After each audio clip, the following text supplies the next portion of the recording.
Кайрымдуу бол коомдук фонду 3-майдан 6-май аралыгында 3 жылдык отчетун берүү иретинде Москва шаарындагы кыргыз мигранттар менен жолугушуу үчүн иш сапар менен барган. Бул сапардагы фонддун эл менен жолугушуусунун экинчи күнү дагы жогорку деңгээлде уюштурулуп, алгач эле кыргыз элинин дилине сиңип калган комуздун кылынан чыккан мукам күбө жана ак таңдай төкмө акын Асылбек Маратов менен башталды.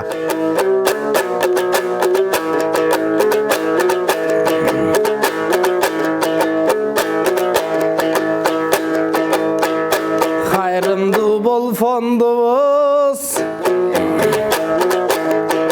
Çoğum deyin qaqaraçı gelgen qırgız amanbı Ak batasın bul fondko bergen qırgız amanbı Qanday bulut eken dep tekşergen qırgız amanbı Kayırımdı bol fond kelet dese tes kelgen qırgız amanbı Anam 5,5'dın unutup geç kelgen qırgız amanbı Örse qırgızдар degen uşunday oy Keng peyili gelen bir Geçigip kelet turbayba Ansedağı qaraçı barında jok bolup turat mungayga Bizde Moskvanın törüne gelip durgan çağыбыз Sizlerdey bolgon tuğanга көңүлдү bölüp turgan çağыбыз Aytor özüңөрдүң özgöçө görüp turgan çağыбыз Ушул жерди карасам ак калпагын кийинген агалар келген турбайбы Ак жолугун салынган эжелер келген турбайбы Айтор кыргыз деген ушундай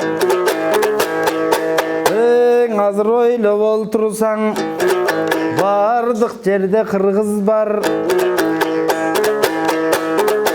Айтор бардык жери болсо да бактылуу болсун кыргыздар Азыр Москвада дагы кыргыз бар Америкада кыргыз бар Болбосо Францияда кыргыз бар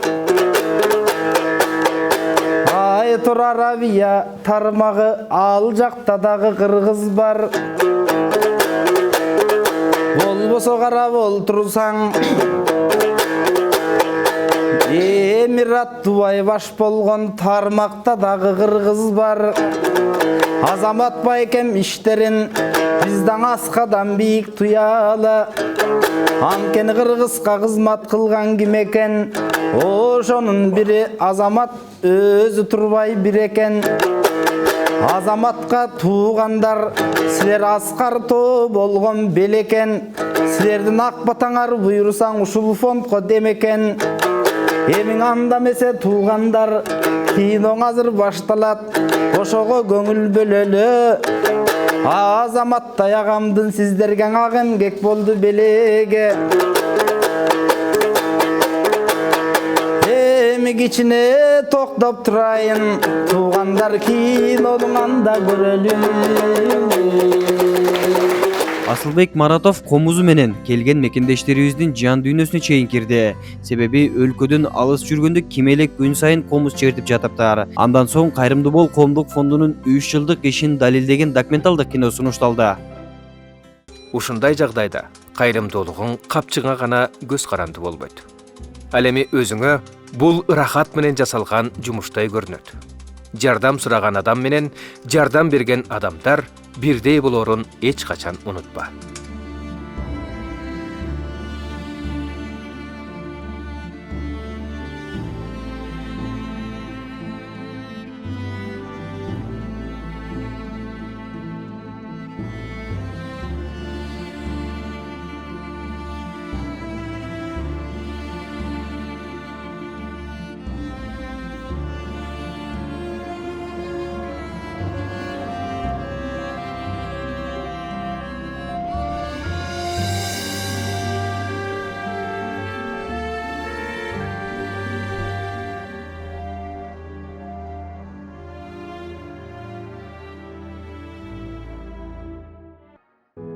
Эки миң 15 жылдын кеч күз айларында ишкерлик менен алектенип жүргөн Азамат Айзада Кожобергенова аттуу эжеге жолугат. Ал кездерде оор турмушту башынан кечирип, кыйналып жүргөн эжеке менен болгон маектешүү жана баарлашуу чоң кадамдарга болгон биринчи баскыч эле. Кыйналып турган мекендешибиздин уруксаты менен массалык маалымат каражаттарына жана интернет булактарына Айзада эженин турмушун коомчулукка жарыялайт.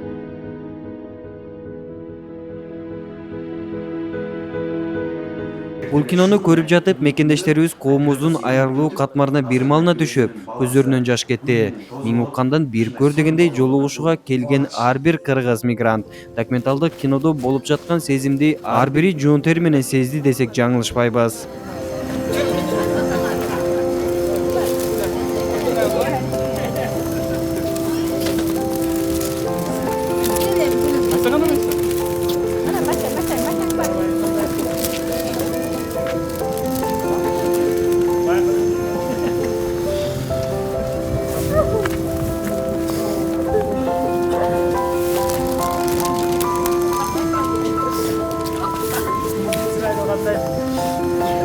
Сағындым осылерді.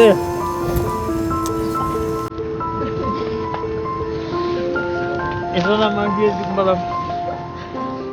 О, жаратқан, ушы балдарымды айдан аман жылдан есен сақтай көр. Жамандың өзінен сақта.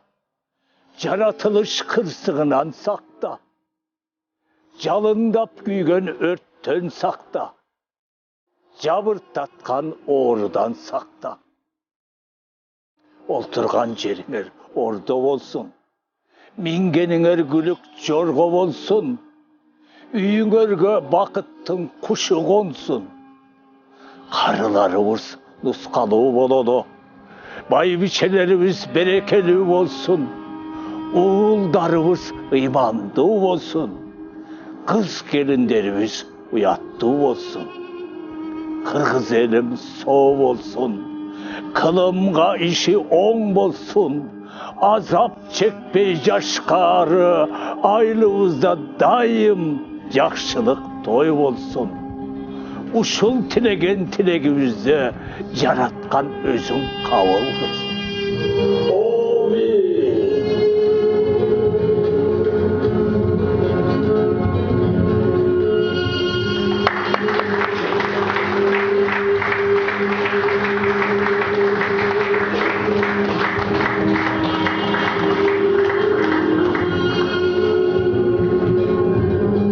Бардык мекендештерибиз фонддун 3 жыл ичинде кылып келген иши менен таанышкандан кийин эл алдына Кайрымды бол коомдук фондунун жетекчиси Азамат Байматов жана жетекчисинин орун басары Ражап Умаров чыкты. Сиздер менен фонд болуп атат. Эл менен биз иш жүргүзүп атабыз. Эгер эл жок болсо, Азамат бир кадам коюшубуз мүмкүн, 2 кадам коюшубуз мүмкүн, анан ары 3 кадамга күч жетпей калат. Сертиңди жалгызбыз. Ушул көп түкүртөр болот. Жақсы ата-бабаларымыз ушул нерсени айтып кеткен. Бирок ошол нерсе ата-бабаларыбыздын убагында ынтымактуулук менен болуп келген нерсе да. Ушул көптөккө отуруп көп жумуштарды бүтүрүп келген. Эми биз эң аз болгон нерсе азыр мына Москвага келгенде байкап атабыз. Мурдаларда келип кеткенбиз, мындай ынтымактуулук жок болчу. Азыркы күнү ар бир WhatsApp аркылуу өзүнчө группа түзүп алып, bir problema болуп турган болсо, бири-бириңиздерге айтып, көп маселелер чечилип келип атат. Буга дагы Аллахка чексиз болсун. Бул дагы эң бир жакшы жылыш да, бул дагы ынтымактуулук. Эгер ушинтип биз эл ынтымактуу боло берсек, көп маселелерди өзү деле чечип коет. Бизге эч кереги жок. Ушул өзү деле ынтымактуу боло берсек, ар бир нерсени өзүбүз баштай турган болсок, өзүбүздү тарбиялай турган болсок, калган өз калдыгына келе берет да. Мына биз негизи мында келгенден баштап рассылыбызды бүтүрө билип келдик.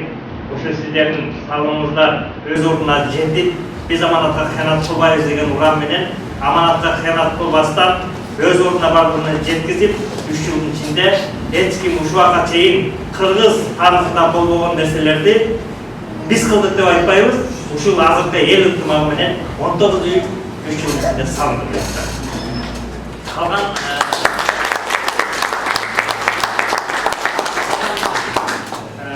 дагы 6 үй дуалы туруп крышасы жабылып турашында турат. Ошол үйүндө азыркы кезде ушундай кыйын акыбалдагы, оор акыбалдагы энекелерибиз, биз туугандарыбыз ушундай кубаныч менен жашап атат.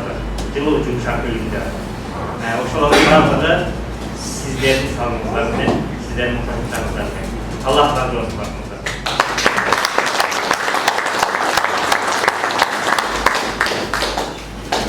Қатарында бізде мына ушинтип жараткан рызкысын инсанга чачып коет экен. Ошол чачкан рызкысын кандай болбосо 12 мүчөбүз түгөл болуп, кай жерде болсок дагы терип, ушул рызкыбызды терип жеп атканыбызга шүгүр деп чексиз шүгүр айтышыбыз керек.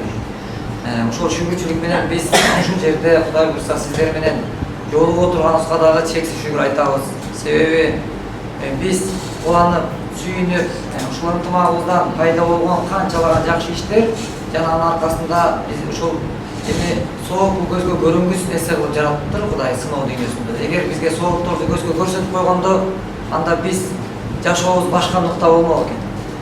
Талашып жүрүп жасамакпыз. Бүгүн бирибизге биз түртүп аткан болсо, бир ушундай бир кайдыгерликтер айрым жерлерде болуп аткан болсо, андай болмок эмес экен. Ошон үчүн ушул биз баягы ушул иштерибизде ушул Молдеке менен биригип, ушул фонд деп, анан алгачкы кадамдарыбызда ушул иш жасайын десек, ушул башка улуттан жардам албай туруп, бизди кыргыздын энеси чоңойткон, кыргыз эне бизди эмизип, ак сүтүн берип чоңойткон энелер бүгүн көчөдө ыйлап жүргөндүгү, аталардын көчөдө аксакалын жайкалткан аталар ыйлап жүргөндүгү биздин зээнибизди кейиптир, жүрөгүбүздү ооруттур.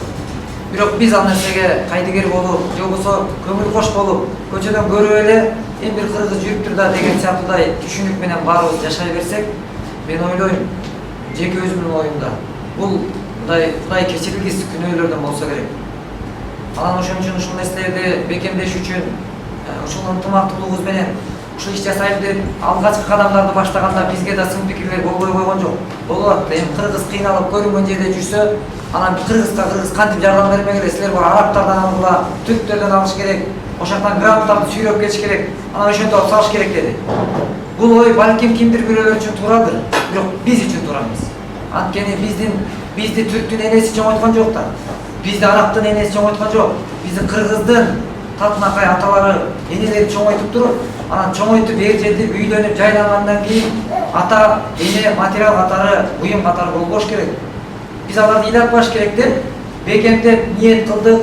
Биз намыстуу кыргыздын уулдарыбыз, намыстуу кыргыздын урпагыбыз деп бекемдеп сунуштарды бердик. Биз бир да эшикти такылдаткан жокпуз. Ушул ийгиликтер келип жеткиче биз бир да эшикти такылдаткан жокпуз. Ушул ишти жасап атабыз, бизге жардам берип койгула. Жардам берип койгула. Сизге деле айткан жокпуз жардам берип койгула деп. Биз айтпайбыз дагы. Бул ишти кылса, ар бирибиз өзүбүз үчүн кылабыз. Биз бул жерге өзүбүз үчүн келдик. Эртеңки акыретибиз үчүн келдик. Сиздер дагы, сиздерди эч ким кыйнаган жок. Бирок биз колубуздан келсе, ушул ишти жасайлы деп жасап баштап, анан ийгиликтүү бул иштер болгондон кийин бул сүйүнүчүбүздү ичибизге катып отура албай, ушундай сүйүнүчүбүздү сиздерге айтайын деп келдик. Рахмат айтайын деп келдик. Сүйүнүчүбүздү бөлүшөйүн деп келдик. Ошол гана сиздерге окшогон бир туугандарыбыздын салымы менен ошондой канчалаган жетим балдар үйдө болуп, үйүндө кубанып жашап атат. Канчалаган жесир энелер, алар сүйүнүп, үйгө жетпей жүргөн, зарыгып 25 жыл, 30 жылдан бери квартиралап түнөк таппай жашап аткан, каяка барам, эртең каяка барам, буту баспай, алган пенсиясы 3 күн сом, аны баарыңыздар билесиздер. 3 күн сом аны дарысына жетпей жашаган. Ушундай кырдаалды карап туруп кайдыгер болбой, колсундук мына сиздердин биздин ынтымагыбыз, биримдигибиз болгондуктан биз аны далилдей алдык. Бул Москвага барганыбыздын негизги себеби болуп, кайрымдуу эл менен жолугушуп, кеп кеңеш, пикир бөлүшүү болгондуктан, экинчи жолугушуубуздун дагы көп убактысы суроо жоопко бөлүндү. Кечирен бүгүнкү Арафа күнү менен эртеңки биринчи күн Орозо күнү менен бардыгыңарды куттуктайм. Мен өзүм жалаат Орозо урайын намазында. Биздин айылда бир Турат деген бала бар. Калмырза Турат 92-93 жыл калып болсо керек. Ошол бала Москвада иштеп жүрүп, Кыргызстанга барып, туулганын өткөргөндө авария болуп, аварияга жолугуп калып. Азыр төшөктө жатат да ошол балачы. Бул бала жаш кезинде апасы өлүп кеткен. Bir tane ecesi var, ecesi turmuşka çıktı. Keyin atası uylandı. Biroq apası men аны өгөйлүк көрсөткөнүн көргөн жокмун да. Мени bir 50-60 метр наракта жашады. Ушул баланы былтыр барып, жүзүндөсү барып, баланын көрүп коюн кичине өзүнүн атаганын барлыгы барсам, бабасы алдынан чыкты да кичине мындай эмеге жакыныраак экен. Киргизбей койду да. Бала азырлап атады, кичине сасы. Анан турганда келсем болот эле. Мен ал аялдын айтканын түшүндүм дагы. Атаганын бердим дагы. Мен артыман түшүндүм. Кеттим. Мен булардын мен айтат ушул баланы bir барып көрсөңүз, силердин эмнеңер ошол баланы жакшы болуп басып кетеби деген ойда. Бул баланы жаткан 2 жыл же 3 жыл болуп калды. Ата-энелер аракет кылды, Жалал апарды, Ош апарды, Бишкек апарды. Жинти чыгара алышпады, же кандай болду, мен аны ата-энесине уккан жокмун да, мен өтүм үчүн ушул. Buyursan. Аты Кандыбаев турат деген. Biz bu jattan bargana Жалал ата болобуз, Кудай буйрса. Сузак районунун Тарамбулар деген айылы. Адрести айтсаңыз, biz барып, мүмкүн болсо колубуздан келишинче барып. Анан ушул маселелердечи бизден да сиздерге бир сунуш бар да бизден. Сиздер да бизге сунуштарды бериңиздер, ушу кеңешип акылдашайлы деп атажым, Кудай буйрса. Бизден сунуш мындай болот да. Бүгүн мына азыр байка айткандай эле кайрылуулар бүгүн коомчулукта өтө эле көп. Бирок бул маселени чечиш үчүн мына бизге азыр күндө бир күндө 20-30га жакын кайрылуу келип, кээ биринде биздин офиске келип алып, ыйлап чыкпай отурган энелер бар. Мен каяка барам деп. Жүрөгү ооруйт. Эми кантебизди билбей атабыз. Эми ушундай көйгөйдү көрүп аткандан кийин бизде дагы ой болбой койбойт экен. Бир жүрөктөн бир жакшы бир чечим болсун деп ойлонуп отуруп биз кеңешип, анан ушул ойду туура көрдүк. Азыр сиздерге да ушуну көп бир сунуштап, анан ушул ишке ашып кете турган болсо, азыркы байка айтып аткандай көйгөйлөр тез арада ичинде чечилүүчү бир жол бар. Ал жол кандай жол? Ал мынакей биздин YouTube каналыбызда 60 миңден ашык подписчик бар. Мисалы, мындайча айтканда 60 миң кыргыз бар. Ошонун бүттүгү регистрация кылып, биздин сайтыбыз бар, ошого тиркесек. Бүт телефону, данные, паспортный данные менен бүт тиркейбиз. Катталат. 60 миң адам. Эми ошол 60 миң адам айына 100 сомдон чогултуу жасайлы. 60 миң адам, мына ушул жерде отурган эле 100 адам азыр 100 сомдон чогултсак бир канча акча чогулат. 60 миң адам акча чогултсак 100 сомдон 6 миллион сом чогулат. 6 миллион. Эми ошол 6 миллион кантип чогулат? Мисалы анын механизмдери мындай бир жашнакай иштеп чыкканга аракет кылдык. Бүгүн ошондагы мына азыр жарымдан өтүп калды. Мисалы 3 SMS-тен турат. Сиздин телефонуңуз тиркелген да, айына сизге улам SMS бар, тажатпайт эч кимди. 3 эле SMS бар. Бул 2 SMS эскертүү SMS, бирөө отчет SMS. Биз отчет берип иш кылсак, ийгиликтүү иштер көбүрөөк болот экенине көзүбүз жетти. Көмүскө да калып кетпеш керек. Бир далил менен. Анан мына эскертүү SMS барат, мынакей урматтуу мекендешим, Кудай берген ырыскы Кудай жолуна жумшалыш керек. Жумшайлы. Кудай тынымсыз бизге берип атат. Бирок биз да берейли Кудай үчүн. Бирок ушул сиздин берген 100 сомуңуз канчалаган адамдардын үйлүү болушуна, сиздин берген 100 сомуңуз канчалаган адамдын ден соолугун жакшыртышына себеп болот деген үмүттө деп ынтымакка чакыра турган атайын бир SMS барат сизге. Ал бир жөнөткөн SMS ошо 60 миңге кетет. Ал сиз келип түшкөндө бир ойлонорсуз. Балким ал жерде бир реквизиттер менен да тиркелген. Жөнөтүп коебуз 100 сом. Кааласаңыз жөнөтпөй, сиздин эркиңиздер. Анан айдын 20-сында, 25-inde SMS барат. 20-сы 25-и. Анан SMS барат дагы айдын кайра 3-ünde 3-ünчү SMS барат. Жаңырган айдын 2-синде отчет кылып баарын. Мына, урматтуу мекендешим, сизден Алла разы болсун. Сиз жөнөтсөңүз да, жөнөтпөсөңүз да сизге барат. Разычылык. Сиздин берген 100 сомуңуздан чогулуп, 60 миң адамдан 6 миллион чогулуп, 500 миңден 7 областка 7 үй салынды. 100 сомуңуздан 7 областка 7 үй салынды 500 миңден. Ана жакта 2,5 миллионуна мына азыр айтып аткан, байка айтып аткан адрести бизге айтса, биздин азыр чөнтөбүздө тыйыныбыз жок да. Андай болуп биздин счетубузда турса, документин тиркеп алып, тактап, анализдеп, бул чыныгы муктаж бекен же муктаж эмес, туугандары барбы жокпу, тактап туруп, алып бүт ошол данныйларын тиркеп, Анан печать басып, колубузду коюп, бүт жашына калып туруп, документальный дагы, видео дагы кылып туруп, кайра сайтка тиркейбиз. Ыраазычылык сөзү менен. Эми ошентип биз ай сайын 6 миллиондон чогулуп турсак, байке, маселени кандай чечебиз? Жеңил жол менен чечет экенбиз. Ушуну кылсак болобу, болбойбу? Болот. Бирок ушуну кылыш керек болот. Өтө зарыл болуп атат. Буну кылбасак, бүгүн канчалаган мекенде ушул каражат убагына чогулбагандыктан канчалаган балдар жетим болуп атат. Канчалаган энелер уулун жоктоп болуп атат. Ошого биз себепкер болуп калабыз деген ойдо. Ушул сунушту алып келдик. Жалпыңыздардың Арапа майрамыңызды мен құттықтаймын. Кіріп келген оразаны жақсы тосып, жақсы ұзатып, кейінгі оразаға дағы сенема жетішіміз барлығымызға Алла Тағала нәсіп етсін. Мен ұсынышым мындай еді, бұл ұшыл мына қайырымдылық фонд дағы мынандай кенен құласын жайып кете албай жатады да.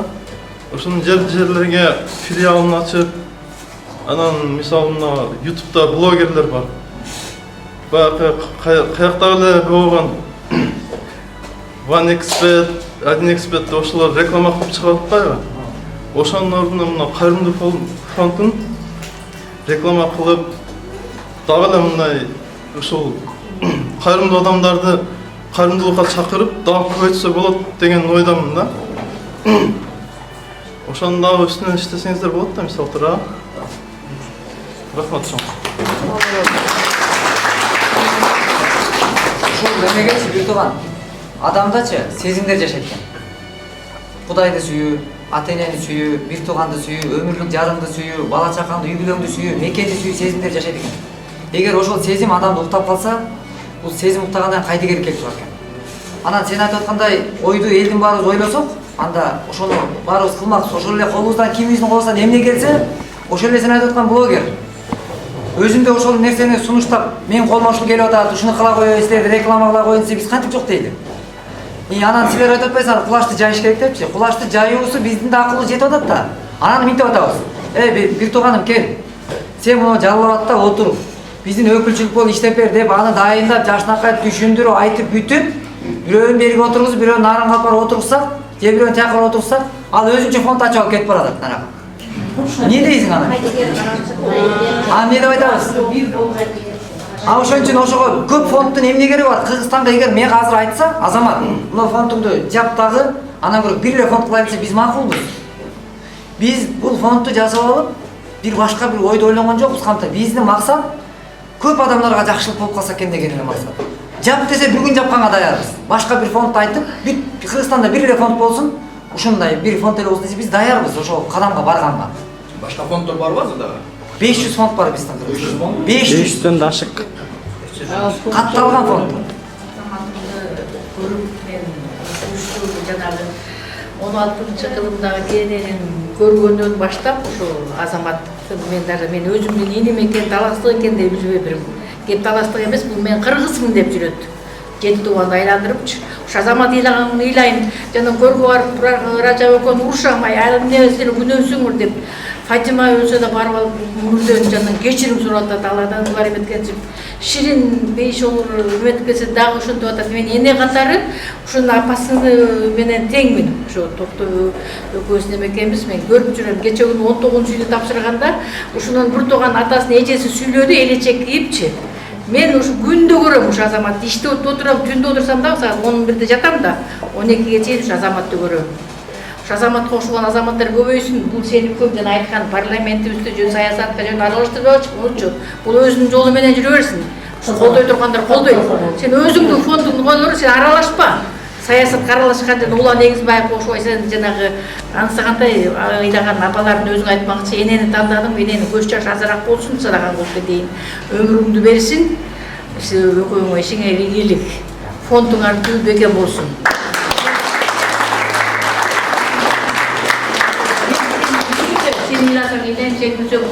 Кече Анипанын тойунда таканса көрүп отурдум. Ошо таласка барып алып ошо жерден айтып атыпчы. Анан жана атамдын элесимин деп сүйлөдү, элечек кийип алып. Ошолордун баарын көрөт, ошого чейин келе турган. Мындан ары ишиңе ийгилик, аралашпа саясатка, барба садаган болуп кетейин. Ошо өзүңдүн фондуңду жетектей бер, ошону колдоп бере тургандар колдоп беребиз. Адашпа. түз жолуңан, чыйыр жолуңан адашпа, саясаттай, сасыган саясатка келе көрбүз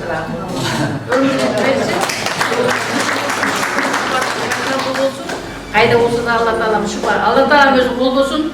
Алла жар болсун силерге. Аллахым колдосун. Алладан башка барбыз. Эртеңкүндө бүгүнкү арапабыз жакшы болуп, эртеңки тутканыбыз жакшы болсун. Алдарга сапарга салып болсун. Азаматымды көрөйүн деп.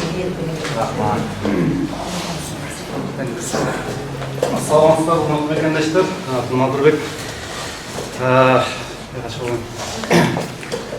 Мен biraz мындай, мен айта кетейин деп атам. Уруксат берсеңиздер. Мен Москвага келгениме bir 10 жылдан ашып калды. Мен 15-16 жашымда ушу ата-энем ушул баягы динден дагы түшүнүк болсун, кичине ыйман жолунда түшүнүп ал деп сабакка берген. Ошол кезде өзүбүздүн айылдагы Ооган деген молда экөөбүз бар эле, ошол таксырдан сабак алып баштаган.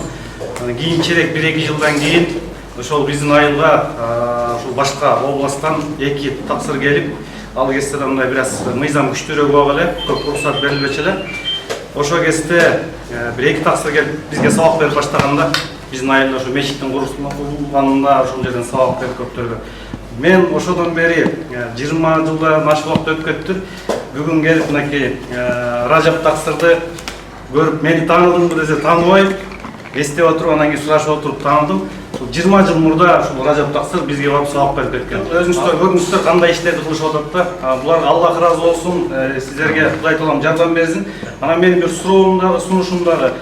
Сиздердин үй бүлөңүздөр бар, жашооңуздар бар, жеке жашооңуздар. Өзүңүздөр айткандай 500төн ашык Кыргызстанда кайрымдуулук фонддор бар экен. Эмне үчүн биз билгенибиз бир 10 чакты фондду билебиз. Көрүнүктүү иш кылып аткан элим барсыңбы, дагы ушундай фонддор бар. Сиздерди ким билебиз? Калгандары эмне үчүн билинбей жатат. Же болбосо сиздердей болуп 19 үй эмес, бир үй кура албай, же болбосо бир көзгө көрүнүктүү иштерди кыла албай жатат. Кантип ошого убакыт бөлүп атасыздар? Кантип өзүңүздөрдүн жашооду камсыздап атасыздар? Кантип ушул жерде мынакей адамдар сиздердей болуп, элге жардам берсем деген патриоттор чынында көп. Өзгөчө чет жерде жүргөн, өзүңүздөр укуңуздар, мен эртең сиздерге жардам бергенге даярмын деген жигиттер, кыздар көп да. Мына бу жерде Асел Лабаева эжекебиз отурат. 2-3 жылдан бери канча деген адамдарга Facebook аркылуу кайрымдуулук иштерин кылып, акча чогултуп берип атат. Буга чейин Жылдыз Осмонова деген карындашыбыз бар эле. Кыскасы мына жерде урмат эжекебиз бар, бу жерде Байматова. Кыскасы көп эжекелерибиз, карындаштарыбыз, байкелерибиз бар, жардам берсем деген. Бирок эми алардын өзүнүн жашоосу бар экен, иштейбиз деп келди. Кантип жогорку деңгээлде сиздердей болуп иш алып барып, 19 үй деген бул тамаша эмес да. 19 үй куруп бериш деген, бир үй куруп бериш чынында өзүңө үй кура албай жүрөт көп адамдар. 19 үй куруш, 25 үй, 25 үй куруп бериш деген бул тамаша эмес да. Кантип ушундай иш кылса болот? Кантип сиздердей деңгээлге жетип элге жардам берсек болот деген ар бирөөнүн эле суроо бар болуш керек, туурабы жигиттер? Кантип мен да ушундай сиздердей боло алам дегенчи. Ошонун мүмкүн секреттери бар, мүмкүн үйгө канча убакыт бөлөсүздөр, мүмкүн кандайдыр бир мамлекеттен жардам болуп атабы. Ошого бир чети сунуш дагы, суроо дагы болуп атат да менде.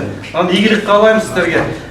Сизге чоң рахмат. Ушундай мынакей 20-30 жылдан бери сабак берип, канча адамды илимге, билимге тарбиялап келдиңиз. Сиздерге Алла разы болсун. Азамат иниме сөз жок. Сени көрүп чынында ыйлаганыбыз ыйлайбыз, сүйүнгөнүбүз сүйүнөбүз. Силердей жигиттер көп болсун Кыргызста. Москвада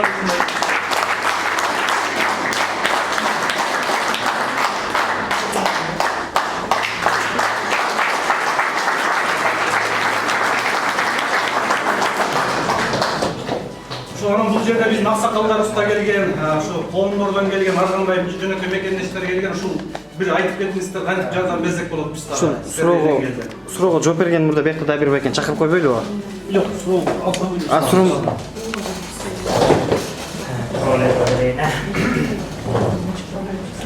Эми азыр бир жакшы суроолор берди. Өзү менин 5 балам бар. 2 уул 3 кыз. Кудайыма шүгүр, жашообуз өтүп атат. Мен бу убакка чейин өзүмдүн жеке турмушумда биринчилерден жер иштетип келебиз. Дыйканчылык, анан экинчиден швейный цех бар. Өзүмө жетишерлик. Кудайыма шүгүр. Бул нафс Алла Таала биздин nafsibizди жаратып, sen kimsin degende men nafsim деген. А мен киммин дегенде ошо nafs кыйын экениnden sen менин жаратуучусуң деп айта алган эмес экен да.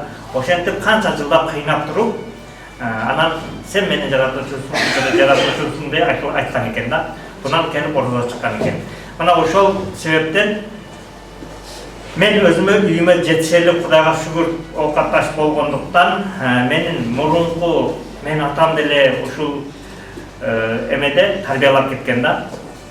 Берешен жагынан көп айтчу, бирок өзү көп берчү да. Эки күн мурун деле сарайдагы койлордун ачыгы эле ошо коноктоо эле же бирөөлөр муктаж болсолор чакырып ошентип жүргөн киши болчу. Биз эми Кудайга шүгүр ушунан алган тарбиябыз экен. Болгон нерсени Кудай жолунда аябыбыз келбейт. Анан анын үстүнө дин менен өсүп калдык. Пайгамбарыбыз көп хадистерде айтып кеткен, силер бирди берсеңер, Кудай жагынан 10ду, 70 эсе, 100 эсе, 1000 эсе көбөйтүлүп берилет деген. Эми муну биз байлык менен чектебейбиз. Кудай Таала ахиретте сооп берет. Эми ушул эмеден биз өзүбүзгө жетишерлик болгондуктан бул жакка арттырып колдон келген кызматты кылгыбыз келип атат да. Ошол эле. Бул жакка жетишерлик бизде, Кудайга шүгүр. Анан бул ишти алып баруудан эң максат надыр. Эң биринчи өзүбүзгө деп эсек эле иш жүрүү керек. Бир келген нерсени ошол туура кайсы жерге аныкталган болсо ошол жете турган жерине жеткирип койсок эле иш бүтө берет да. Негизги максат ошол. А бизде жетпей калган, иш болбой калган эле мына журнал мисалы бүтүн бизге келсе, муну жарым алып кете турган болсо, бул же жараксыз болуп калат да. Жарым нерсе иш бүтүрбөй калат. Ошон үчүн биз аманатка кыянат кылбайбыз деген уран менен чыгарып, аманатты толук боюнча жеткизип атканыбыз үчүн ийгилик иштер болуп атат да. Максат эле ошол.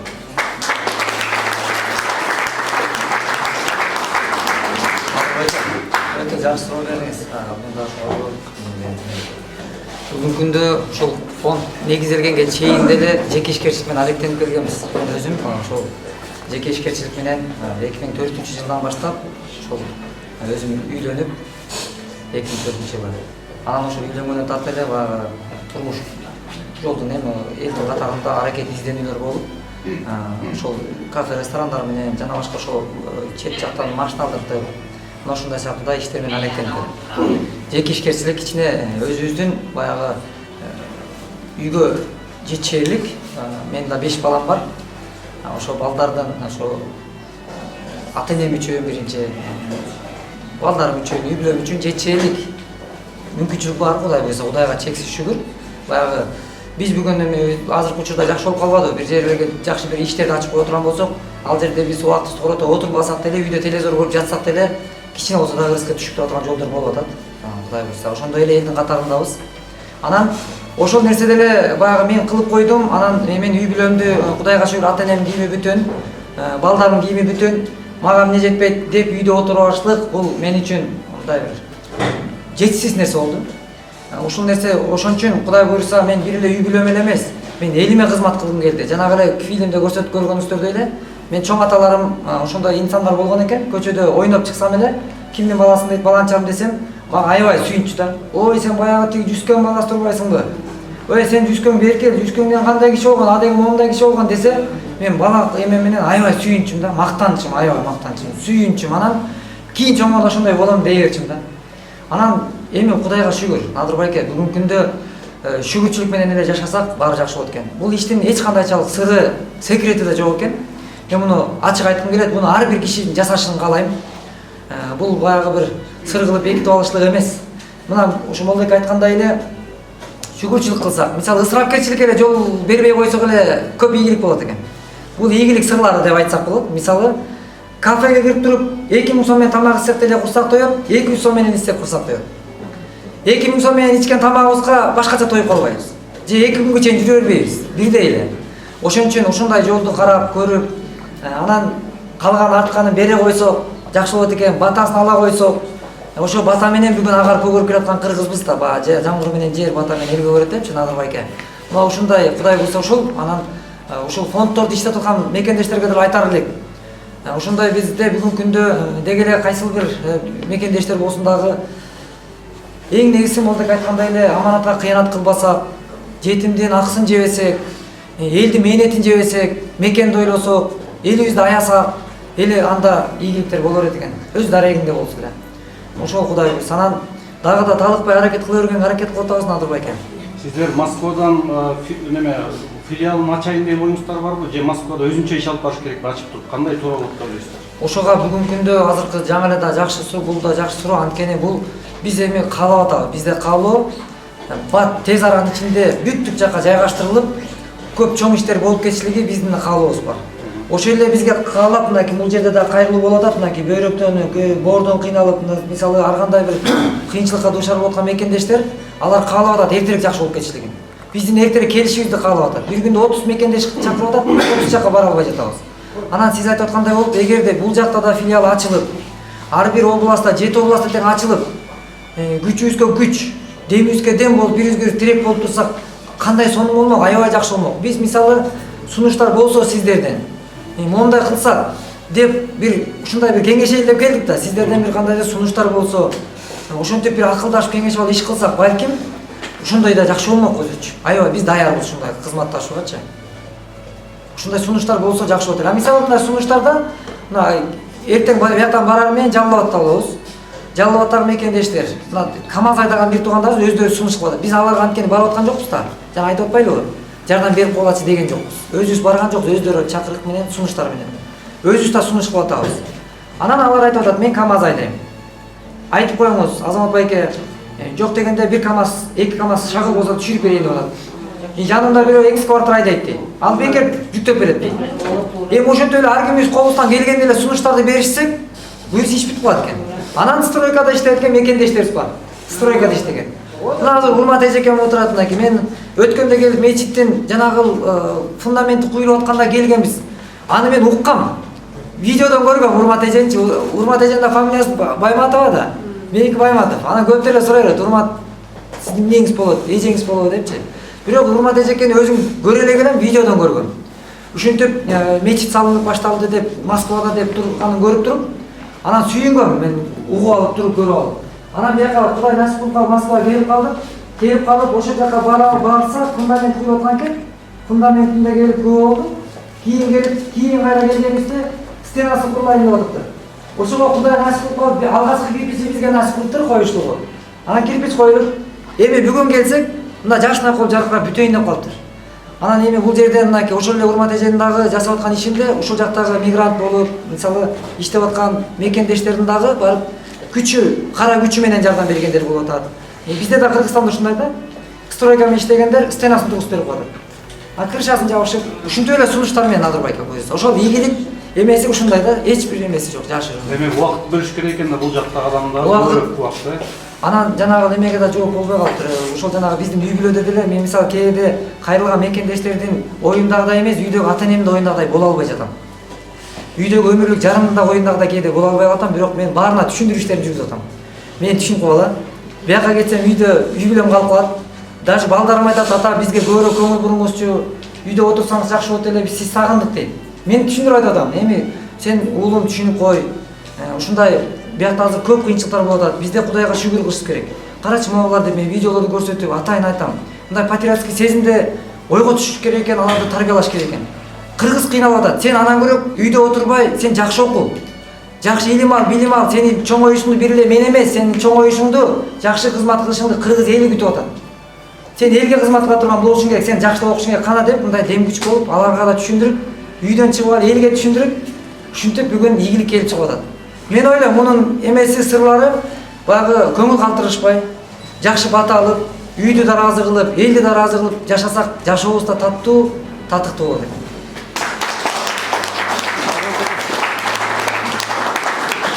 Саламатсыздар, урматтуу мекендеш туугандар, урматтуу алыс жол артып экенибизден келген биздин ардактуу конокторубуз. Баарыбыз үчүн бүгүн абдан кубанычтуу салтанаттуу күн болуп турат. Мына эртең бүгүнкү түн эле ыйык Рамазан орозо деп коебуз. Башында биздин Бишкектен келип, өздөрүнүн жасаган иш чарасын, кызматтарын элге кызмат жасаганын таанытып отурушат. Эми ар бир инсан үчүн элге жардам берүү, муктаж болдоргондорго кол сунуу бул асыл сапаттардан болуп эсептелет. Ошол менен бирге тасмада бүт маалымат бериле кетти. Азамат мырза, Таксым мырзанын көрсөтүүлөрү боюнча ушу кыска мөөнөттүн арасында 16 турук жай үй салынып, 19'ы 16'сы бүтөйүн деп калды дегендер. Салынып элге жардам берип келатышат. Бүт баары ошол муктаж болгондор, өздөрүнүн мүмкүнчүлүгүн чектелүүгө байланыштуулар, эми тагдырдын буйругуна байланыштуу ар кимибиздин, ар инсандын ар кандай шарттарга байланыштуу, ден соолугуна байланыштуу, турмуш жашоосуна байланыштуу ушундай шарттарга туш келишет. Элдин, мекендештердин, туугандардын жардамы, колдоосу, көмөктөшүүсүнө зарыл болгондор.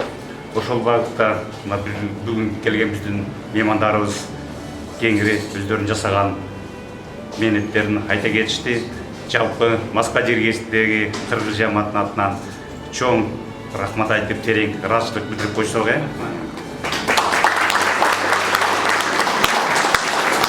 Айта кеткендей, Москва жергесинде сиздерге маалымда жарым миллиондун биягы мекендештер болгонду дагы бүт баары жаштар, илимдүү, билимдүүлөр, сапаттуу, салтанаттуулар дегенде бул жерде сиз белгилей кеткендей бул жерде иштеп аткан биздин эжелерибиз, карындаштарыбыз, энелерибиз, агаларыбыз, ошол эле сиздердин багыттарыңыздарда биздин мекендештерге жардам берип келатышат. Жогоруда Надырбек белгилей кеткен Азия фонду бар, урматтуу жебиз бул жерде.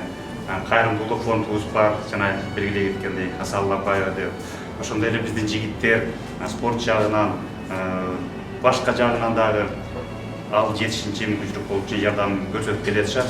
Жана ак жол айта кетпедиби, медицина тармагынан эмне үчүн Индия, бияк эми ошол жак менен келишим түзүп, ошол жакка алып барып дарылап аткан бул абдан жакшы.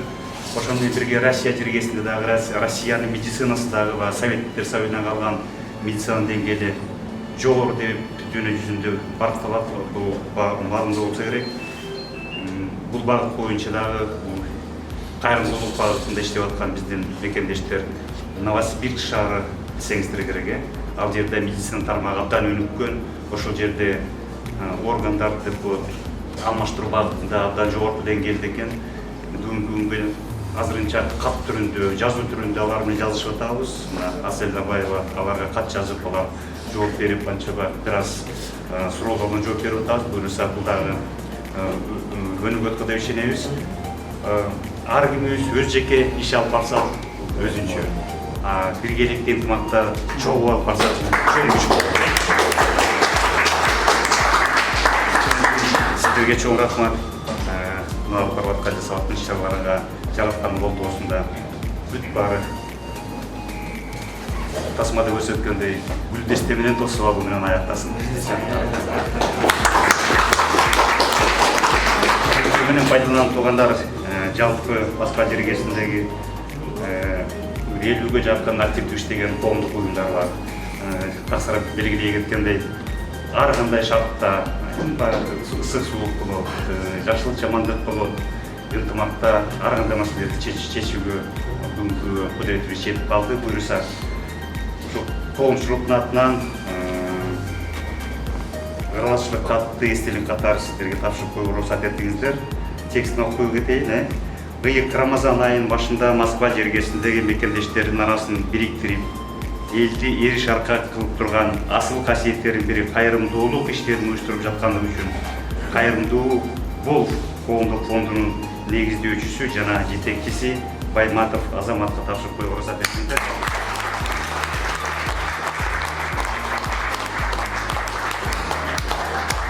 Бул Москвада болгон иш сапарыбызды чет жерде эмгектенип жүргөн мекендештерибиз жылуу кабыл алганы кубандырбай койбойт.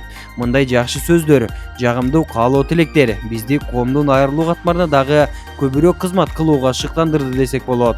Кайрымдуу Бол коомдук фонду элибизге ак тилинен кызмат кылып келген, кызматын кылууда. жана келечекте кызматын талыкпай кыла бермекчи. Андыктан биздин фонд менен сооп табуу жолунда сапарлаш болуп калыңыз.